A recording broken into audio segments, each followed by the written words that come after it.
Thank you for joining me today. My name is Kristen Norton, and I'm in the Product Management Department here at Zemax. It's my pleasure to introduce you to Paul Colbourne, who will be hosting the webinar today. Paul is the Director of the Optical Switching Technology Advanced Research Department at Lumentum. He has 23 years of experience at Lumentum and formerly JDSU, designing components for fiber optic communication systems, and he has been using Zemax and OpticStudio for almost as long. Paul holds more than 40 U.S. patents, and he obtained his Ph.D. from McMaster University in the Department of Engineering Physics. So without further ado, here's Paul and your webinar today about using skew rays to model Gaussian beams. Okay, thanks, Kristen. I'm Paul Colbourne from Lumentum. Lumentum is a manufacturer of components for fiber optic systems, and so we make a lot of use of Gaussian beams in our designs because the light emitted from the fiber is often represented as a Gaussian beam. So the topics we'll cover today: using skew rays to represent a Gaussian beam, use of user-defined surfaces to generate skew rays, view circular Gaussian beams on 3D layout diagrams, and optimize systems with circular Gaussian beams. What is general astigmatism? Use of a merit function macro to optimize systems with elliptical or generally astigmatic Gaussian beams, and calculating the properties of a generally astigmatic Gaussian beam in an optical system using a ZPL macro. And that's a lot to go through, so let's get started. This is conventional ray tracing, rays originating from a point and converging to a point. The little diagram on the left is an end view of the launched rays showing them diverging from a point. However, the resulting rays do not properly represent the propagation of Gaussian beams. In this example, the Gaussian beam is out of focus at the output, where the rays say the system is in focus. You can see the beam is still converging at that point. However, by generating skew rays, the rays do properly represent a propagating Gaussian beam. And now in the diagram on the left, you can see the rays are originating not at a point, but are originating on a circle with radius equal to the beam waist radius. Now this is not a new concept. These are two figures from a 1985 paper by Jacques Arnaud showing how it works. In the diagram on the left, the envelope of the Gaussian beam is a hyperboloid surface, and the skew ray, which is a straight line, actually falls everywhere on that hyperboloid surface. In the figure on the right, we can see that after transformation by a lens, the refracted rays actually continue to follow the envelope of the Gaussian beam. So in this way, skew rays can be used to accurately model the propagation of circular Gaussian beams. So to implement this in OpticStudio, I created a user-defined surface which I called Gskew, which adds an offset to an incident ray to convert it to a skew ray. The beam waist radius, omega naught, is specified as a parameter of the user-defined surface, and the circular beam can then be viewed on 3D layout diagrams using the ring ray pattern. And the formula that the user-defined surface implements is given here. We just add an offset to the x-coordinate based on its ray slope toward the y-axis, and we offset the y-coordinate based on its ray slope towards the x-axis. Now the user-defined surface is ordinarily placed exactly at the input surface, but I've offset it by a few microns here so you can see what goes on as the rays pass the user-defined surface. Now at the output side, you can specify a negative waist radius and place a second user-defined surface at the output, and then the reverse offset is made, which can make the rays converge to a point at the output if the beam is in focus. The system can then be optimized in the normal way. This optimization method only works for circular beams, and I'll talk more about that later.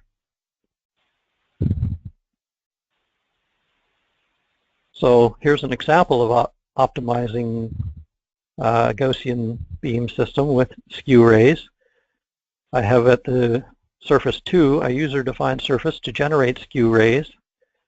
The beam waist radius is specified as 5 microns right here. There's a second user-defined surface at surface 11 with a waist radius of -5 microns, and this causes the rays to again converge to a point at the output. And down below is the 3D layout diagram with the ring ray pattern, and you can see the beam diverging towards the first lens, kind of converges to a waist in the middle, diverges again, hits the second lens, and again is focused onto the output. Now I'm going to do a demo of this actually in OpticStudio. Here we go. So we have this file open. I have it right now set. I have the waist radius set to 0, which effectively turns off the user-defined surface. It makes no offset to the rays. And you can see here down below it's more or less, this looks like a conventional ray diagram with rays diverging from a point, rays converging to a point. And over on the right side here, we can see the fiber coupling calculation is reporting a 100% coupling efficiency. However, if I look at the physical optics calculation, it's reporting 87% coupling efficiency. Now you have to be up on your optics to realize that this system is actually not in focus. It's the physical optics calculation which is correct in this case. The beam is actually out of focus.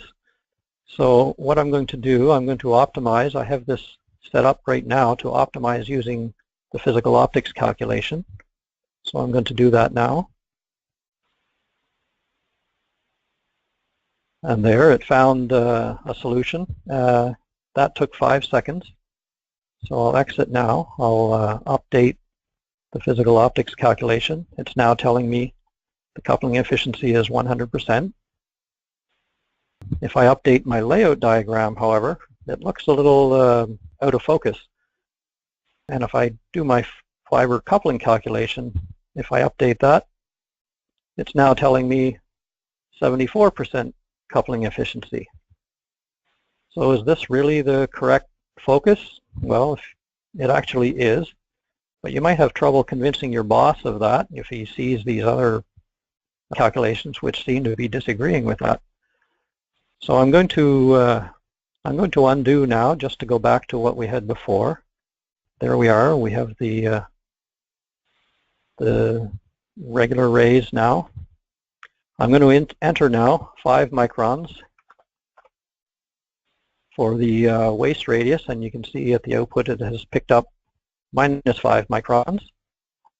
I'm going to update my ray diagram, and now you can see, this now is showing what the beam is actually doing in this system. It comes to the lens, diverges to the second lens, and you can see that it is actually out of focus. The beam is still converging at this output point.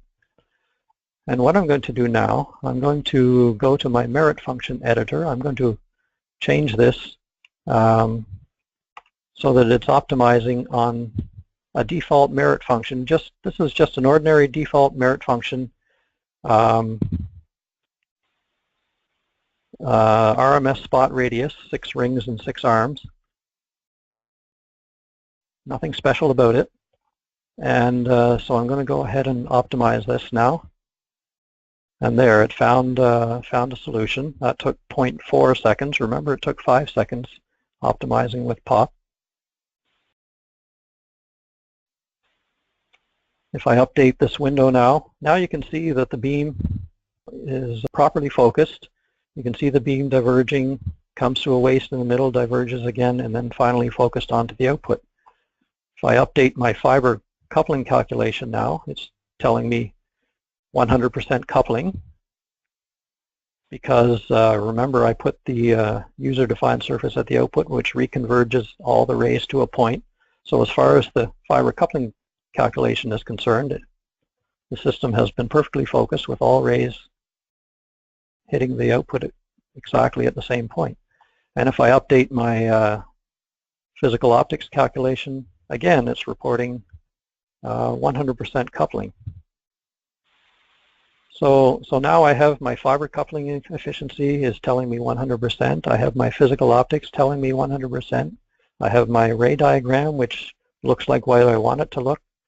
So really, there's no doubt now that this is the correct, it is the correct optimization, and this is what exactly what I'm looking for. So you can see a very powerful and easy to use method of optimizing systems with Gaussian beams. But remember the big caveat: this method only works with circular beams. I'm just going to illustrate one more thing. If I remove the pickup on the output here and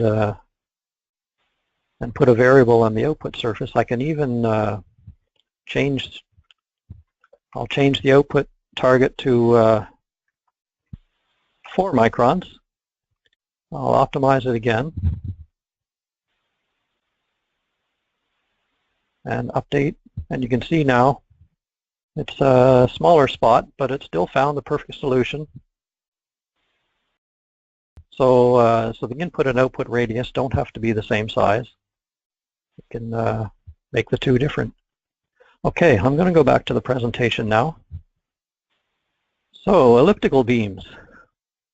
Now, the skew rays can also represent elliptical beams in simply astigmatic systems. Simply astigmatic means everything is separable into X and Y components.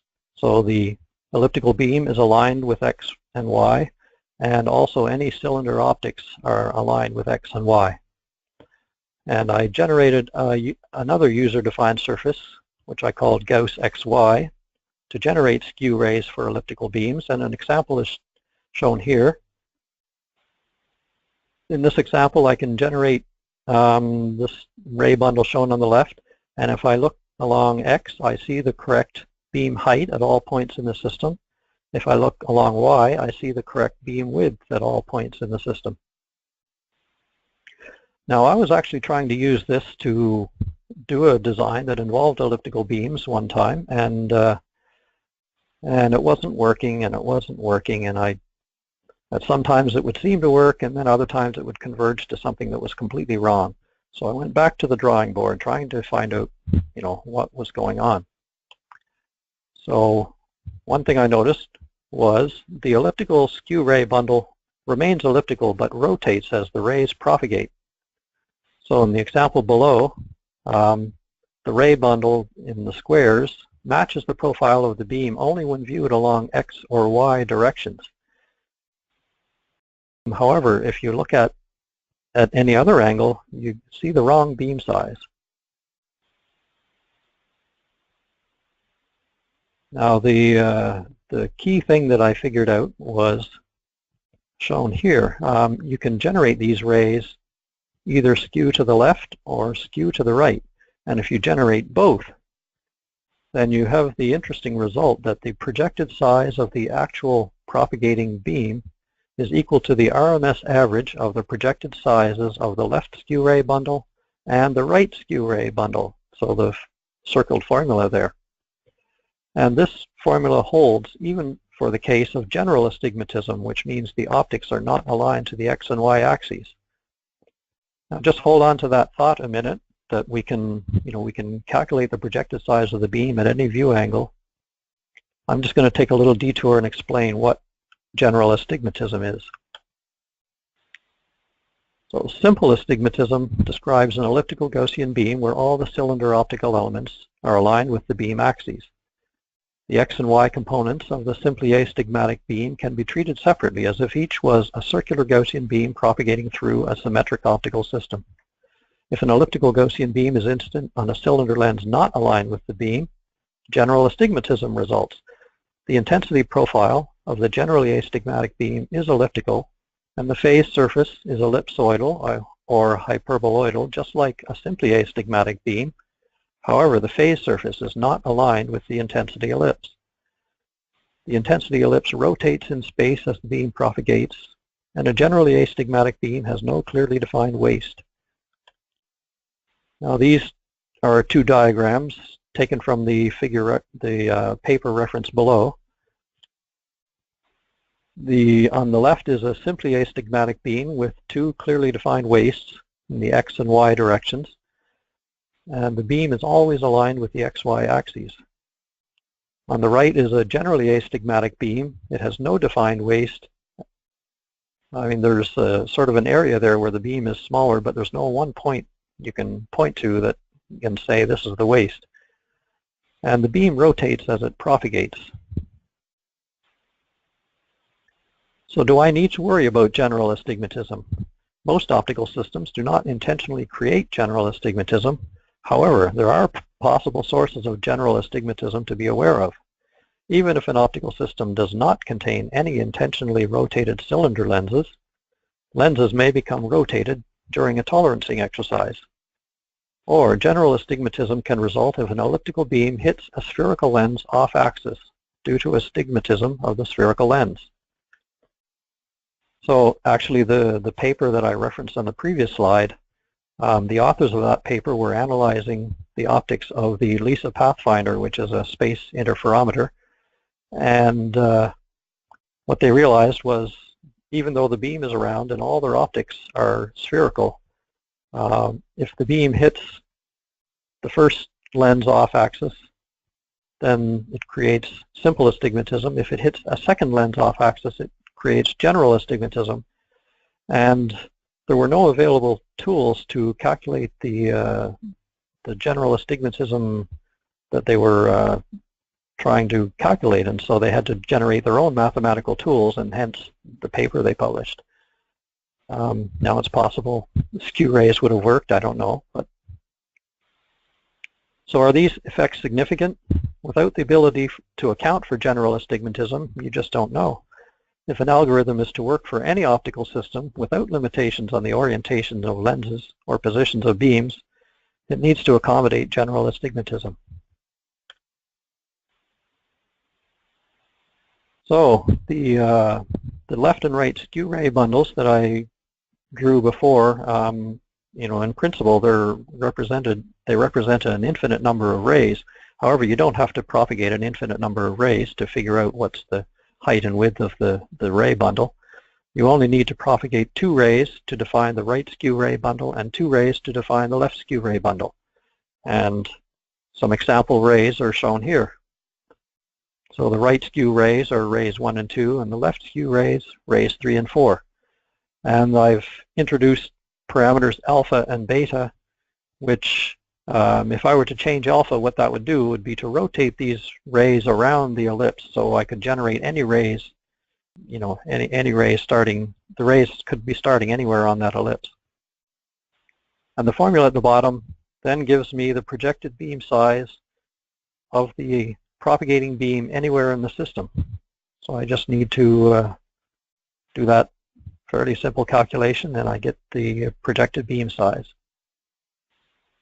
Now those are not the only ray definitions you can use. Here, 2 new parameters, gamma and delta, have been introduced. And if I use any values of alpha, beta, gamma, and delta, I'll get the same results for the projected beam size. And well, what's the point of adding this gamma and delta? Well, this is the point. The gamma has the effect of kind of transforming the ray bundle towards a single line, and the delta parameter has the effect of rotating the ray bundles around the optical axis. So we can launch whatever ray bundle we want. For example, the gamma equals 0 and delta equals 0 would be a good choice. But at the output, after propagating through all the optics in the system, we could get any of these ray bundles. And so if we're going to optimize, we have to be able to work with any of these ray bundles at the output. So this is showing, you know, why the user-defined surface technique did not work for the elliptical beam. I was in the circular beam calculation. Essentially what you're doing is this calculation here, x minus m omega naught over theta naught for each ray. So m1, x1 is being offset based on m1, and You can see here that that's only going to work if this parameter gamma equals 0. That will make these terms equal, and therefore I can just multiply this one by omega naught over theta naught, and I'll end up with this parameter. However, gamma may not be 0 by the time you propagate through your optical system. So what do? Well, if you look at these two, x1 and L2, they actually have the same dependence on alpha, gamma, and delta, because sine alpha plus pi by 2 is equal to cosine of alpha, and cosine of alpha plus pi by 2 is equal to minus sine of alpha. So those two bracketed expressions are the same. And so if we offset x1 based on L2, then we can make the ray position converge to 0 for any alpha, gamma, and delta. So we can use this calculation for optimizing elliptical beams. So to do this, I created an OpticStudio macro, which I called ZPL31. This is callable from within the merit function. It propagates left and right skew rays, for each case 3 rings of 8 arms, plus the central ray, and no user-defined surface is needed in your design file. It offsets the rays at the output so that they converge to a point if focused, and note that each ray offset is calculated based on the angle of a different ray. And so this is why user-defined surface cannot do this, because user-defined surface operates on only one ray at a time. And finally, it returns the RMS spot radius. And this little diagram on the right shows the 3 rings of 8 arms, and why 8 and not 6? Because we need rays spaced by 90 degrees to do the offset calculation. And these pairs of same colored dots represent pairs of rays that are used in the offset calculation. So this is an example optimization using ZPL31. In this case, there's an input Gaussian beam with a elliptical waist, 10 microns in X and 20 microns in Y. There's a rotated cylinder lens at surface 3, creating general astigmatism.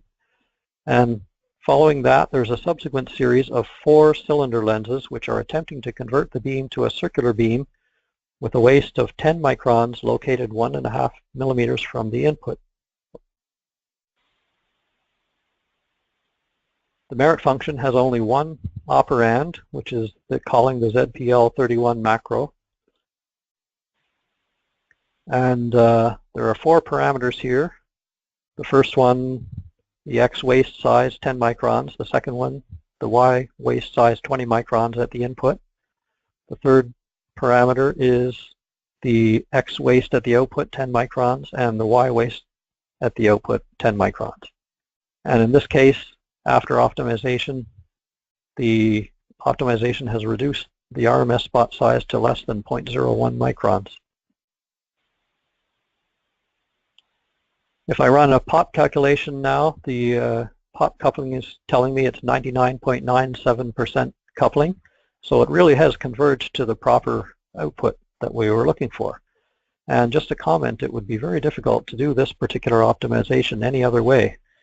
Well, in this particular case, you probably could use pop, but with general astigmatism, we're working well outside pop's comfort zone. And in fact, if we went a little farther outside, the algorithms would fail because pop is not designed to work for general astigmatism. So if that was the situation, you'd have a very hard time to find any way to optimize such a system. Now, I don't know why you'd want to create general astigmatism and then undo it, but in principle, here you can. So a few notes on the use of this macro. This macro by default computes the RMS spot size at the image surface. To compute at other surfaces, use IMSF operand before a ZPLM to change the image surface, and of course change it back after a ZPLM. The macro by default computes the RMS spot size at the primary wavelength, to compute at other wavelengths, use PRIM before ZPLM, and of course change it back afterwards. If you set the X waist size at the output to be 0, then it computes the spot size in the Y direction only. Or if you set the Y waist size to be 0, it computes the spot size in the X direction only. And this might be useful if you want to create the X and Y wastes at different planes, for example. I did create another macro which I called ZPL32, which traces more rays with different values of gamma and delta. And hopefully the idea was to get more accurate results. Now I haven't confirmed that it actually results in more accuracy, but the idea is the rays with gamma equals pi over 2, they're rays that fall only along a straight line. They have no skew component, and so they may give more accurate results with refractive surfaces. And also it helps to ensure maximum filling of the aperture with rays. For example, even if you start with circular distribution of rays filling the whole aperture, propagating a certain distance through the system, you might end up with rays only along 2 diagonal lines, and perhaps that's not enough sampling to optimize everything you need to optimize.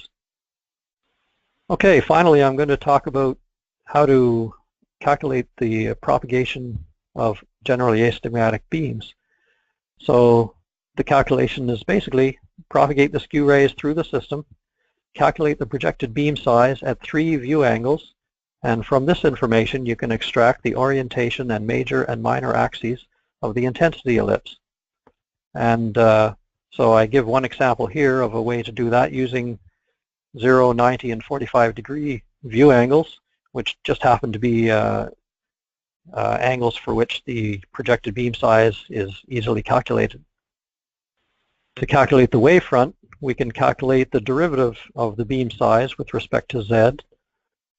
And if we do this calculation along the major or minor axis of the intensity ellipse, we obtain the curvatures along those major and minor axes. Now the whole wavefront sag is of the form shown here, S equals formula. There's one unknown left there, B. With one more calculation of dA, dZ at a different view angle, we can solve for B and thus complete the description of the propagating generally astigmatic Gaussian beam. Now there are a lot of mathematical steps remaining to get that. For more details, you can refer to the macro that I wrote, which I call Gen-Astig Gaussian beam, or you can refer to my paper published in the Proceedings of the SPIE number 9293.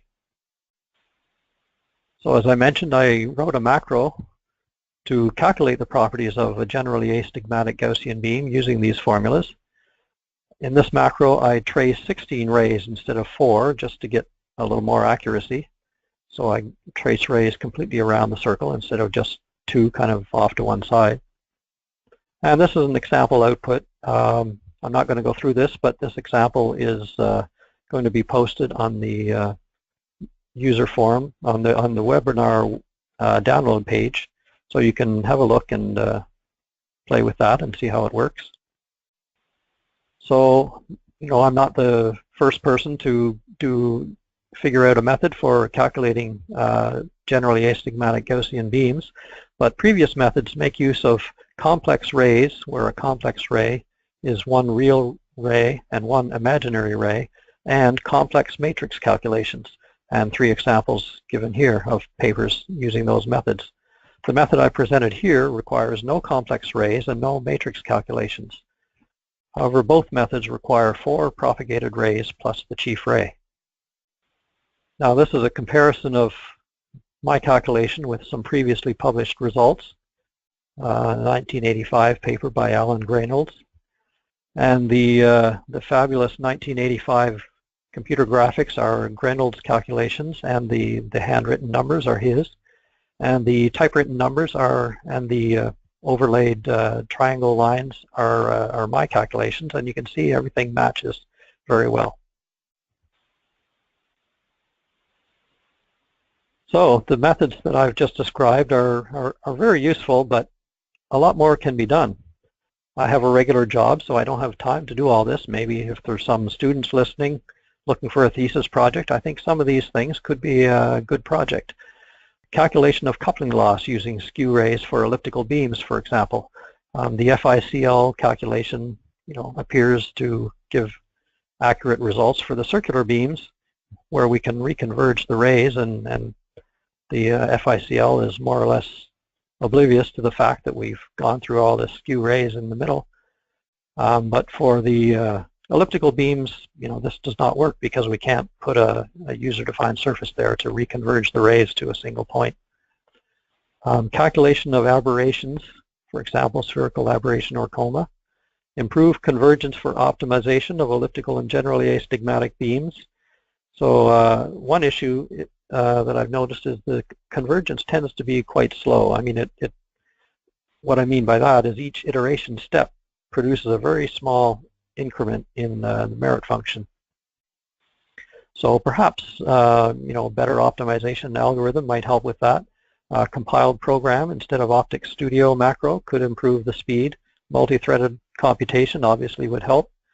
And another issue is if you have apertures in your surface, in your system, it has a tendency to, if a ray is vignetted at the aperture, the optimization, since the outside rays tend to have the highest aberrations, that makes the calculated ray errors appear smaller, and so the optimizer says, oh, well, that was a good thing, let's do that again, and eventually you end up with no rays propagating to the output and a calculated spot size of 0, which OpticStudio thinks is great, but obviously is not. So, some way to improve on that would be helpful. Methods for high NA beams. The methods here seem to work very well for NA up to about 0.15, so very well suited to fiber optics. But for things like diode lasers, perhaps not so well. I actually haven't tested it very much, but I have a feeling that the procedures are perhaps not accurate. Calculation of the GUI shift. I had a question about this when I presented this at a conference. So at least one person is interested in this, but I don't know how I would calculate that. And finally, a mathematical proof of the formula for the projected beam size for generally astigmatic beams. I managed to prove this for simply astigmatic beams, and I've demonstrated just by several examples that it continues to hold for generally astigmatic, but I haven't mathematically proven. And I hope others will contribute to make this even better. And the Zemax user forum could be a good forum for exchange of ideas and contributions. So to summarize, a method was presented of using skew rays to optimize an optical system to obtain the correct Gaussian beam focus and minimize aberrations. I implemented this using a user-defined surface for circular beams and using an OpticStudio merit function macro for elliptical beams. And a method was presented of using 4 skew rays to calculate the propagation of a generally astigmatic Gaussian beam. And this was implemented in an OpticStudio macro GenAstig Gaussian beam. Now all the example files and the macros and user-defined surfaces which I've mentioned will be made available at the webinar download site. So if you load the files that are posted there, you will get all the macros and user-defined services which I've mentioned. Thank you very much.